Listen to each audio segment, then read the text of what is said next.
In this video, I'm going to be reviewing two Ferris Wheel Press brush fountain pens.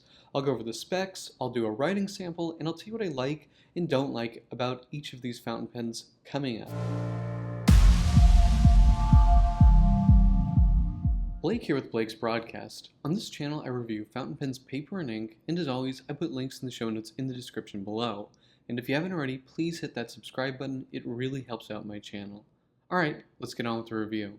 In this video, I'm going to be reviewing two Ferris Wheel Press Brush fountain pens. These pens were provided to me at no cost by Pen Chalet. The opinions are going to be my own, but thank you to them for sending them to me for me to try out. I've been interested in Ferris Wheel Press for a while. They have quite the style to their products. If I see them on Instagram a lot, they have beautiful ink bottles, and they just make a lot of really cool stuff. And I look at the packaging on here. It's so neat. They do a really good job with that. These are both brush fountain pens. This one is called Red Carpet, and this one's called Sandcastle Clay, and these boxes kind of represent their colors. This one has a 14 karat gold plated nib, whereas this one has a steel nib. Now they charge $160 for the gold plated one and $138 for the steel one. So let's open the box. Oh, and one difference here is that on the 14 karat gold nib one, they have a cool sticker here that says 14 karat gold plated nib. Now, opening these up, pretty cool design, right? History, and then we have, it's a Canadian company, so we're seeing the maple leaf and Ferris Wheel Press fall in love with writing again. Nice that you get this little kind of faux velvet sleeve,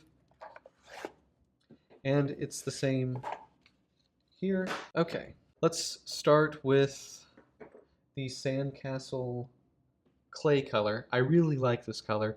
It's sort of like a chalky color with just maybe like a hint of pink or purple in it. Really nice. I like the color a lot.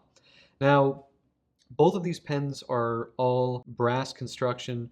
They are lacquered and they have a brass nut sort of as a cap ring. There's no finial or anything. They're designed to be shaped like a paintbrush, which is why they're called the brush fountain pen. I really like the shape. I think they look really nice.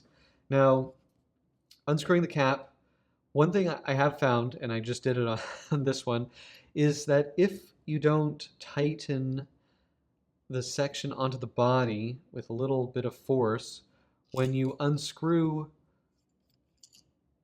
the cap, the section can go with it. Interesting parts of these pens are the grip section. They use a CNC machine to do this really neat etching, which I believe is supposed to resemble some kind of mechanism from a printing press. It looks very cool. This brand has kind of a definitely a whimsical, almost not quite steampunk, but there's definitely a mechanical aspect to it.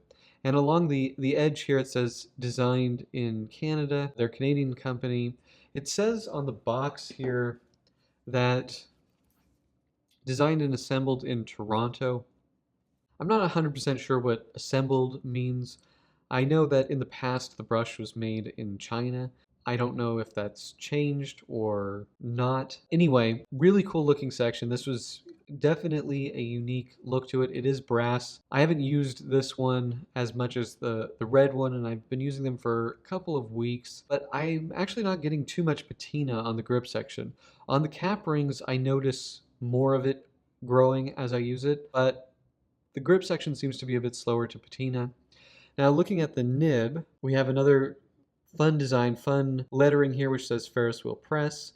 There's no breather hold, it's just a slit, and then at the edge of that, or the end of that slit is the maple leaf, and we have a Roman 5 and 6 on either side of the nib there. Plastic feed, number 5 size nib. It's very proportional to this pen. I don't think a larger nib would suit it as much. Now, if we take off the section here, we have a pretty nice converter here which says rat-tat-tat along the metal part here, which I think that's supposed to resemble the sound of a printing press or a printing workshop. It's cute. I like that they did that. I would say that, you know, as far as converters go, these are they work fine. On the red one, I found it to be a little bit loose. It didn't give the highest quality feeling. That was just sort of my first impression of it. They don't feel like the highest quality converter. Now, on this one, the engraving is the same except for the wording along the edge, which says 14 karat gold plated. The nib is otherwise the same, except it's 14 karat gold plated. I think it's interesting that they're making a big deal out of it being a gold plated nib, and they're charging more for it. So this pen retails for $160 and this pen retails for $138. Apart from the nib color and the slightly different section here and the sticker on here, it's the exact same pen. To be honest, I don't like that I'm paying more for this gold-plated nib. Usually, you don't have to pay more for that. I think it's nice that we have the option you can choose. And when I first got these, I was like, oh, I definitely like the look of the gold-plated one more. But actually, with this Sandcastle clay color, I think I prefer the steel nib with it. I think it just looks better. But here, we can quickly change this, and you can tell me what you think. I think they look cool. I kind of go back and forth on whether I like the nut that they used or not. But the more that I use them, the more that I like them. You know, when I first got it, I thought, oh, this would be a lot more elegant if there just was no cap ring nut thing at all. I actually like it. It prevents the pen from rolling on the desk too, which I like. I think it's a cool design. Definitely very unique pens. Okay, let's do some measurements. We're at about 143 millimeters long, uncapped. Now, posting this pen, see, and it came undone on me. Because of those sharp edges, I think, like there's a plastic sleeve on the inside of there, and I think it's okay to post it, but I do think in time, they're not necessarily sharp threads, but they are metal threads. You might get some scratches on the lacquer by posting it. It looks nice posted, and it works well posted, but just something to be aware of. We're at about 155 here posted. Unposted, about 130. In terms of the grip section, being that this is, you know, kind of shaped like a paintbrush, it's not the widest grip section. So at the widest point, right before the threads, we're at about 8.8, and at the very edge here, we're at about 7.6. So it's definitely on the narrower side. As a comparison, we can take a look here at a Pilot Metropolitan, and we can see it is definitely thinner. It feels appropriate. I've been writing with these for a couple of weeks, and for really, really long writing sessions, I do think this is on the skinnier side, but for normal daily use, this is a great pen. I was surprised by how much I enjoyed using these. Let's do the weight. 23.39 grams, not very heavy, and 15.58 grams. So, you know, you pick this up and you're definitely aware that this is a metal pen, but you know, it doesn't feel like a plastic pen. It's not a Bic, but it's not heavy.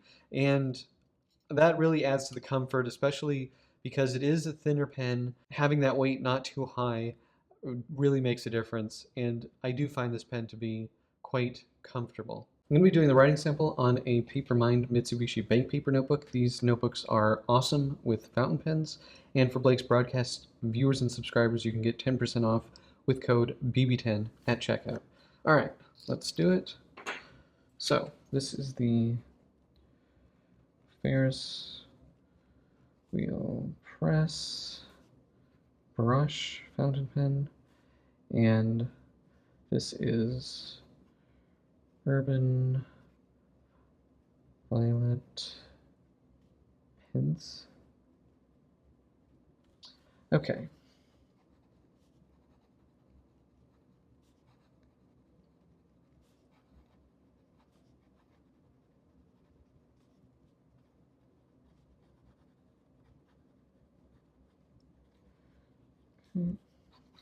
Fast writing.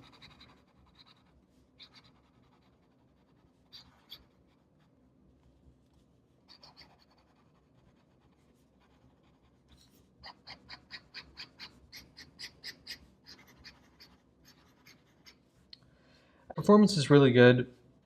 We're seeing maybe a few skips there, but in normal writing, this is really excellent. I have no complaints about it. Yeah. Now, in terms of reverse writing, it's a little bit scratchy, but it is very fine. Yeah. I mean, it looks to me like it can do it, and the difference is good enough. In terms of flexibility, not really much, and I wouldn't push on this because it's not designed for that. Overall, I really have no complaints with the way that this thing writes. It's very nice and easy. Between this and the non-gold plated one, I don't really notice much of a difference. So, unless you really like that gold plated one, I don't think you're gaining anything, at least not from a writing perspective. So what are my pros and cons for the Ferris Wheel Press Brush fountain pens? Well, I think the biggest pro here is the looks. I love the paintbrush sort of styled pen. It's definitely unique looking. The bolt or nut on here as a cap ring kind of gives it a steampunky look. I like this etched brass grip section with sort of the letterpress flywheel. Very distinctive, really unique. I like the design of the nib. I like that Ferris Wheel Press is kind of bringing this whimsical sort of steampunky vibe to fountain pens and stationery. So I think that is really cool. These have been very nice writers for me. This one, I did have a little bit of a hard time getting going. I had to flush it multiple times, but once it started writing, it was great. The packaging is really nice. They put time and thought into this, and I think it does deserve a mention. The other pro is that these come in a lot of really nice colors, so you can definitely find one that suits your taste. That is a big pro. I also think that these post relatively nicely. I do worry about the threads on the inside possibly scratching this, so that in a sense is a con. Going into the cons though, the biggest one is definitely the price. It's $160 for the one with the 14 karat gold nib and $138 for the one with the steel colored nib. I don't like that the 14 karat gold plated nib is more expensive than the steel one. 138 versus 160. I feel like with a lot of fountain pen companies that are offering you colors for their gold-plated nibs, either the silver or the gold, they don't usually charge extra for that. So I don't love that here. I realize gold is expensive, but 14 karat gold plated nib, I mean, there's really not a lot of gold there. In terms of the cost, this is proper gold nib territory. So these are expensive. They're made, as far as I know, in China and assembled in Canada. If I'm wrong about that, please let me know, but I do believe that these are made in China, which is not necessarily a bad thing. It's just labor is definitely cheaper there, and I see a lot of really nice, high-quality pens coming out of China that are a lot cheaper than this. So something to think about. The value, I'm not 100% sure here. Now, I really enjoyed using these pens. I was actually surprised how much I liked them. But as a recommendation, there's a lot of other pens I could think of for less money than this. This is a Lamy Ideos fountain pen, which is designed by EOS out of Austria. This is a big, famous design team. This whole pen is made in-house by Lamy in Germany. And this is, I think, $111. Or you could have this one for $138.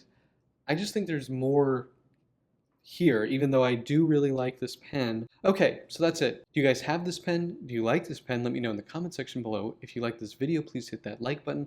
And if you want to see more fountain pen paper printing videos, please hit that subscribe button. Thank you guys so much, and until next time.